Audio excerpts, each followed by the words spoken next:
My husband got drunk and cheated on me, so I called the cops on his coworker. Now we're in therapy, but I'm afraid he just wants to move on without fixing things. Sorry, folks, this is going to be a bit of a long one. I'm 34 and I've been with my husband, Jake, he's 35, for a solid 10 years now. We tied the knot back in 2018. Honestly, we've always been like best buddies. We share the same sense of humor, we like the same stuff, and we've always been on the same page. But over the last few years, things have started to shift a little. I've noticed that he doesn't really do romantic things anymore, and I feel like our relationship isn't a priority for him. Plus, he barely talks about how he feels. When I ask, all I get is, "I'm fine," or "it's nothing." Whenever I get upset, like if he cancels or moves our plans to fit in something with his friends, not leaving me out, but it's not really about just the two of us. He acts like I'm blowing things out of proportion. He'll apologize, but nothing ever actually changes.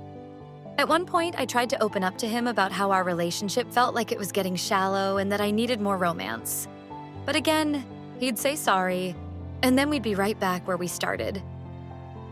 After about a year of nothing improving, I think I started to check out too, and it felt like we were becoming more like roommates than anything else. The only time he'd kiss me like he meant it was when he expected sex afterward. That just made me mad, so I started saying, "I'm not in the mood," more and more. I didn't want to go through the motions and feel worse about it later. But that just pushed us even further apart, and I know it probably made him resentful. Even though I kept telling him I just needed more emotional connection and romance, his response was always, "You're just not attracted to me anymore." Which wasn't the case at all. So that's the backstory now onto what really happened. Back in April, I went out of state to visit my parents, and before I left, I set up a nanny cam to keep an eye on my dog. My dog is like my baby, so I wanted to make sure everything was fine. When the Amazon package with the camera came, Jake asked, "What's that?" I told him, "It's a nanny cam for the dog." And he just laughed, probably thinking I was joking. Anyway, one night while I was away, he went out to a concert with some coworkers. He mentioned he wouldn't be out past 11 p.m., which was fine by me. I don't care how late he stays out, but I was worried about the dog being left alone for too long. By the time it hit 2 a.m., I was beyond furious. Our dog had been left alone for almost 12 hours, and Jake wasn't answering any of my calls or texts. I was glued to the nanny cam, just waiting to see when he'd finally come home. A little after 2, I saw him walk through the door, and I felt a huge wave of relief. But right behind him was a coworker I recognized. Now, at that point in our relationship, my trust in him was rock solid. I figured she was just there to say hi to the dog or something. They sat down on the couch and started talking, and I could hear everything crystal clear.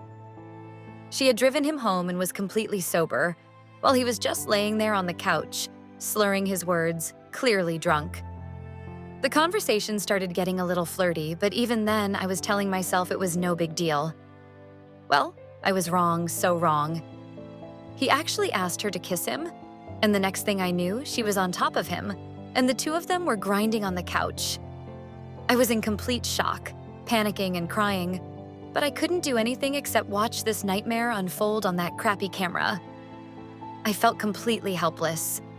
In my desperation, the only thing I could think to do was call the cops. I told them there was an intruder in my house. When they arrived, it was dramatic to say the least, but honestly, it felt a little satisfying.